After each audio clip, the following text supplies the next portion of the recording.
Hey, it's Emily. Today's episode is from the archives, originally a YouTube video, now here in audio so you can listen anywhere. Whether you've heard it before or it's brand new, I hope it gives you something to reflect on. Let's begin. If your only goal is to survive the work week, then something needs to change. So today we're talking about how you're most likely living for the weekends and not even enjoying them. Hi, my name is Emily Avon Green. I'm a therapist in private practice and a slow living enthusiast, and welcome back to another one of my sit down podcast style videos where we talk about the problem. I have my little notes here. Let's jump right in. So, first, I want to talk about this whole piece of just living for the weekends. Things like TGIF, thank God it's Friday, or, being so happy when it's Wednesday because at least the work week is halfway done, and then dreading Mondays. It literally feels like every single day is related to work in some way, either being sad or frustrated that you're at work or dragging your heels and about the fact that you have to go back to work. It's like everything centers around work. And we want to go home, right? Like that's the idea is like we don't want to be at work, we want to go home. But do we really want to go home? Or do we just want the absence of work? Because what I've found with my therapy clients and my mentorship clients is that a lot of us aren't really much more happy at home. It's not the idea of finding joy at home, it's the idea of escaping work, and all the stress that comes with it. So it's not that we're going home to spend time with our families, to enjoy our hobbies, or to really get good rest. We just want to go home so that we can literally turn our brains off and numb ourselves, so that we can just doom scroll and watch TV and just be,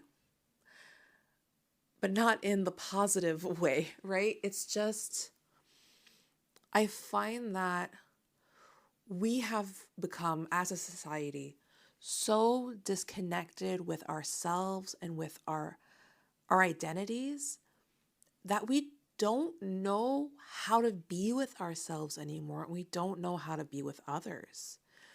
Our meaning and our identities are so wrapped up in work, or maybe if you're in school, it's school, that we don't derive meaning from anything else. And this wasn't always the case. In the past, we used to derive meaning from other social things like religion, or when religion was rarely tied up in community efforts. So it used to be more community-based things out in the world, but now we're just so isolated and disconnected that the only thing that we really have that is a constant in our lives and where we spend the most time is work. And so when you're at work, you're dreaming of leaving it. And when you're not at work, you're dreading returning. But work is just constantly on your mind to the point that there is no room for anything else, and we've lost the knowledge of how to create room for other things. And even if we know this and we try and foster a life outside of work, we don't know how to do it anymore. We don't know how else to live. It's like being with ourselves is a lost art. And what happens is, because we're so wrapped up with work, we haven't done any justice to ourselves because we haven't found and created meaningful identities outside of work. Now, of course, you might have an identity as a mother or a parent, or I don't know, whatever. But those are not enough pillars of identity to keep you stable. There is not enough there to to keep you stable, because if one pillar falls, which is work, you do not have enough there to be resilient in moments of difficulty. Like something bad happens at work, you do not have enough pillars to support you. And that's why when we get negative feedback at work, it can feel like our world is crumbling, because it literally is, because we haven't built any other pillars of our identity. And pillars of your identity can be a lot of different things. It could be the fact that you are someone who regularly goes to the gym and enjoys it. It could be that you're someone who enjoys crocheting. It could be that you're someone who really thrives in family time and board game nights and what have you. It doesn't have to be complex, but it does have to be meaningful. So it doesn't have to be complex, it just has to be meaningful. And the only way that you're ever going to derive meaning from anything else outside of work is by intentionally putting focus on it. Because just wanting to have meaning outside of work and just wanting to have identities outside of work is not enough. This is only possible when we actively work on creating that meaning and creating that identity. It is done with conscious effort and intentionality. So that's not just like, I'm going to take up crocheting and that's fun and la-di-da, and then you stop doing it because, oh, I'm not very good at it and blah. That's not what we're talking about. We're talking about truly putting your energy into something. I think a lot of us have a hard time with this. I myself have had a hard time with this, finding things. So I have to try a couple different things. But I think a lot of us found that during the pandemic when we're all stuck at home, and a lot of us became really into, the big thing was making bread or other arts. And because we had nothing else to do, right? We had nothing else to do. So we were just doing that. But it wasn't in an effort to start a bread making business or to be the best bread maker in the world. But darn, did we ever get meaning and satisfaction from the idea of just making the bread, right? And then everything opened back up and work ramped back up and the calm was gone. And we forgot.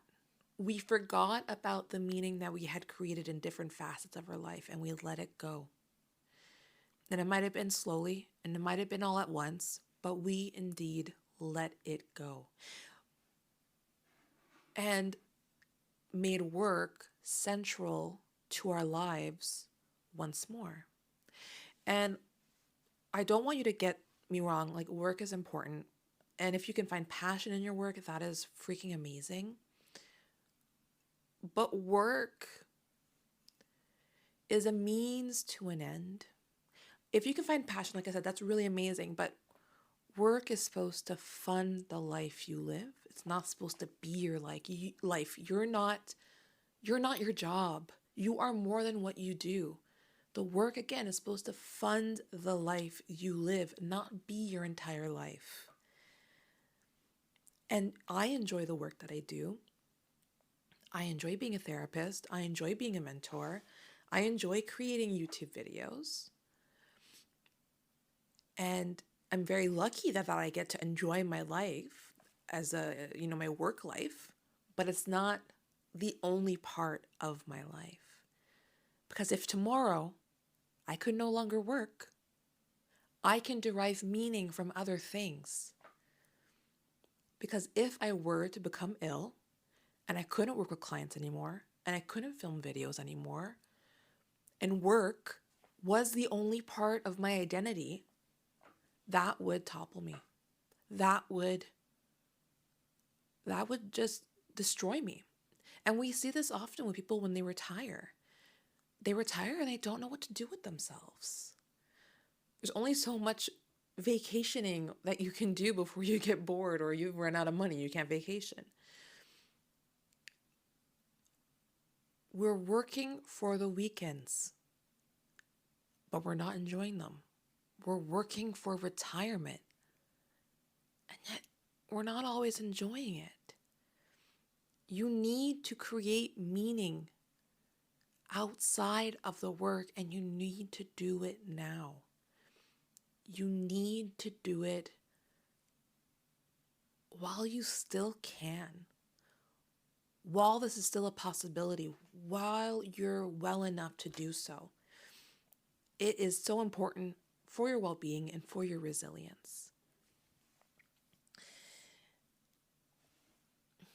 And if you're not sure how to do this,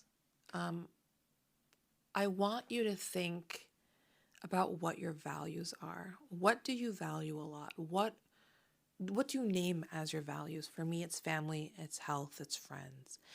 And so are you living in accordance with those values? If I were to look at your schedule, would the schedule and your behaviors reflect the values that you say you have? And if they don't, you need to go back to the drawing board. Your schedule should reflect your values. Because I'm sure that right now I could look at many of your schedules out there and it would just be work and it would just be numbing. And yet you tell me your value is family. You tell me you value self-care. And yet it's not being shown.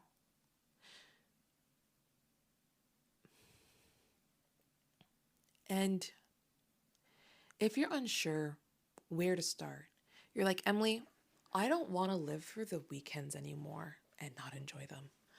I want to enjoy my weekends, and I also want to enjoy my weekdays.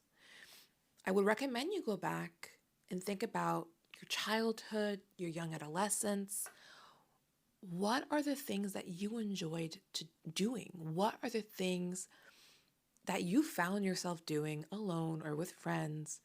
Maybe you were really into building stuff. Like maybe you're really into Lego. I don't know. For me, for instance, if I think back to my childhood, I was really into making things, making up stories, making up games, and just like making jewelry, and also cutting up a lot of shirts and sewing them together. Also, I never finished those projects, and sorry, Mom, about all the cut up shirts. But I loved creation. And then in my adolescence, a lot of it was spent just kind of being with friends. Like my friend Emily, who's a beautiful name, same name as me. We used to just hang out at my house, and then when she had a car, we just drove around and talked. Like that was what we did.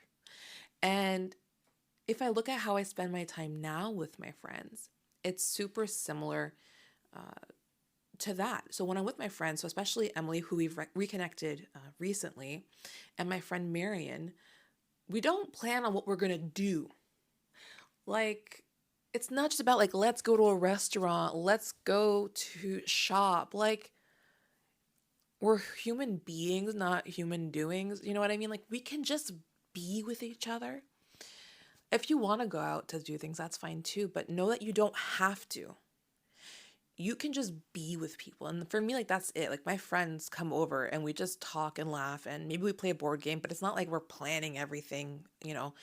It's just we let it unfold naturally. And then in my alone time, I'm creating things, I'm planning things. I like to do Canva art, you know, like that kind of stuff. So I connected with what I used to do as a child when things were much simpler and work was not even in my mind. And I just took that and placed it into the life I have now in an adult version. So think to your past childhood. What did you enjoy and how could you infuse that in your free time? And please stop calling it like work time and non-work time. How about it's like free time and non-free time? Like work has way too much power. We need to like calm down, work. Calm down. I also want to mention a quote that I heard recently that I really like it. And it's by Esther Perel. And she says, "Don't bring the best of yourself to your company and your clients while you bring the leftovers home." Oh my God, I love it. I'm going to read it again. Don't bring the best of yourself to your company and your clients while you bring the leftovers home. You have a life that can be so rich and so fulfilling. It does not end with crossing things off of your to-do list. That's only the start. So, what are you bringing home? What is your life outside of work? We are no longer living for the weekends, and we're enjoying every single day that we are alive. I have so much more that I could say on this topic, and I might make more videos about this. I would love to hear your feedback in the comments. What did you think about today's topic? Do you feel like you're living for the weekends and not enjoying them? I'd love to know. Leave me a comment. Thank you for listening. If this episode spoke to you, it would mean so much if you would follow, leave a review, or share it with someone who might need it. Until next time, keep living your authentic life. Bye.